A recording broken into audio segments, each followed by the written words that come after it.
Hey, I'm going to show you today how to make one of my most favorite treats. It is my magic ginger beer, homemade ginger beer. Make it nice and fizzy and nice and spicy.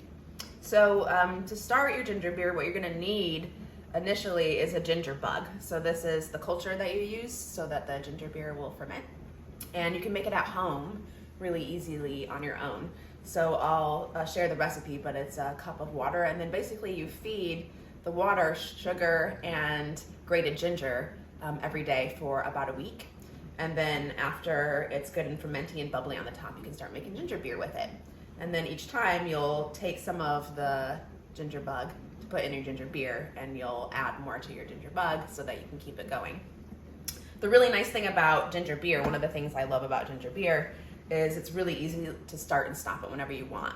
So you can put your ginger bug in the fridge and let it sit there for a few weeks or a few months and pull it back out and feed it again and get it started. So, today, this is pretty much a two-step process. So today I'm gonna start with step one. And I've just pulled this ginger bug out of the fridge, and so I wanna give it a day or two to start fermenting again to make sure it's nice and active before I add it to my ginger beer. So our first step is to grate our ginger. Now I like to get organic ginger because I feel comfortable not peeling the skin on it.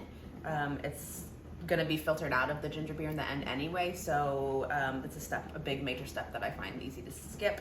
That's up to you whether you want to peel the skin or not, or buy not organic, but when you can, I recommend organic ginger. From here, the easiest thing to do is to chop it up in little chunks. And I use a little chopper here so that it just takes a minute to get all my ginger grated. I've done it by hand before and it takes a lot longer.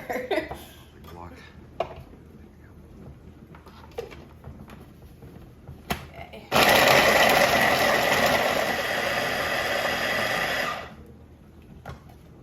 Just getting it fairly fine. It doesn't have to be, again, you're going to be filtering it out, so the size of your granules really just depends on your preference on how spicy you like it. It's going to be spicier if it's real fine and a little less spicy if it's chunky.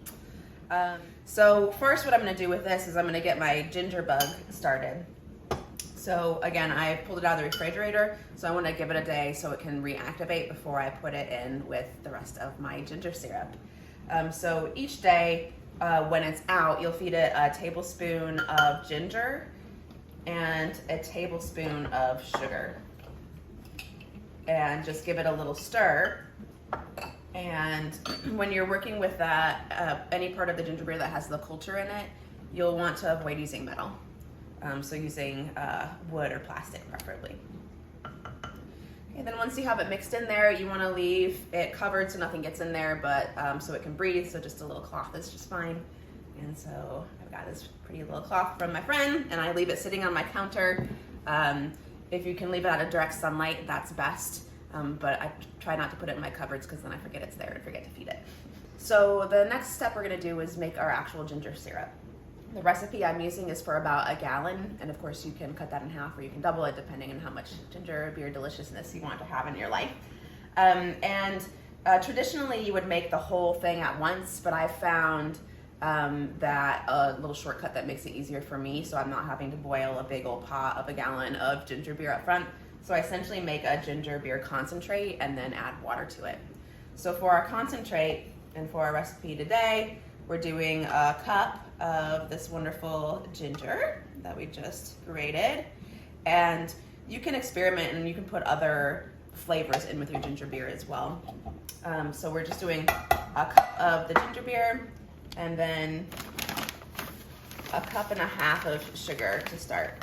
And I like to use, regular organic cane sugar. And honey is a preservative, so it won't ferment that way. So just like regular organic sugar is best, especially if you want it to be nice and bubbly. And then it gets, a cup of ginger, a cup and a half of sugar. I use 4 cups of water to start my syrup. That's not a science, so you can do what you need to do based on the recipe you have. And then a little teaspoon of salt. And then once you have it in there, give it a stir, and we're gonna stick it on the stove until it comes to a soft boil, and then let it simmer for another 5 minutes and turn it off. And then that is step 1 in our 2-step process for ginger beer. once it's boiled and ready, we're gonna just let it cool overnight. So once your ginger syrup is cooled, then you can go ahead and start mixing everything together. What I do is I make a gallon batch and I use about 4 cups of water in my ginger syrup. So essentially I just, I'm gonna be adding this to whatever container I'm using to store my ginger beer while it's fermenting. I used to use 2 growler jugs. Those worked really well. I happen to be using this right now because it's what I have. If you use a growler jug or something like a glass jar, you might need to burp the ginger beer in between when you're putting it in the jug and when you're transferring it to the Fliptop bottles. Usually it's not a problem, but if it is an especially active batch, then it's possible when you go to open your growlers that it could explode out the top. This is also true for when you have it in your Fliptop bottles. You don't run the risk of having it explode in the bottle, but if it's warm or shaken up and it's been sitting for a while, there's a good chance it could shoot out the top also when you open it up, so just be a little careful. I have my 4 cups of my ginger syrup here, and actually from here I'm just going to add the remaining amount of water. So since I'm brewing a gallon, I'm going to add another 12 cups of water. One of the things that I love the most about ginger beer is, even though it does have a little bit of sugar in it, the sugar is fermented, so it's a little bit better for you. And actually it has just about the same amount of probiotics as you would get in a kombucha, but it's way more delicious. So the last part here before we let this sit for 3 to 5 days is we're gonna add the ginger bug, and we're gonna add some lemon and or lime juice. So your ginger bug, remember we've been feeding it, so one way to tell is give it a quick stir and just kind of watch to see if there's bubbles that form at the top. That's gonna let you know that it's nice and active. If it doesn't have bubbles, then you might wanna feed it for 1 more day or so.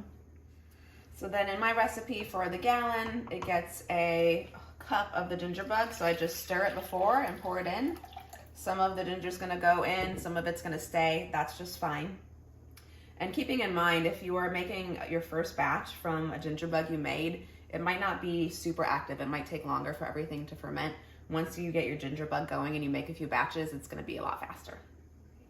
So I've got my cup of the ginger bug, again, making sure that the rest of your ginger beer is completely cool. You don't want to put your ginger bug in it if it's warm at all, because it could kill the culture.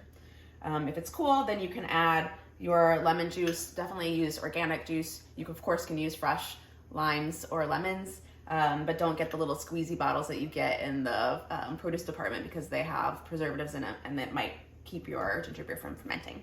So if you get juice, pre-juice juice, then get organic. This you can experiment with to taste. The recipe I used originally called for half a cup of lemon juice and a half a cup of lime juice. I like lime juice in mine, but generally I do just a half a cup of the juice altogether. So I'm just gonna do a half a cup of lemon juice today. And then you add it right into your ginger beer. And so this is ready to go. Just cap it and store it in a cool, dry, dark place for, again, 3 to 5 days. You don't want to be super cool, just about room temperature. And then now you're left with half of your ginger bug, so you just need to rebuild it. So all I do is I add what I took out. So I'm gonna add another cup of water back into my ginger bug. And I usually leave it out on the counter for another day or 2, feeding it 1 tablespoon of sugar and 1 tablespoon of ginger. And then when I'm done with it, I can put it in the fridge until the next time I'm ready to brew a batch.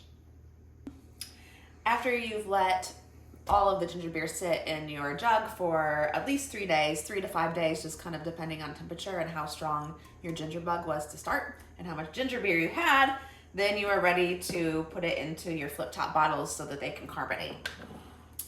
So this is the process that I do. You could essentially put all of the ginger beer right in the bottles, but then you'd have all this ginger pulp and it kind of makes a mess. So my in-between stage that I do is just filter out the ginger. And then I transfer it into the bottle.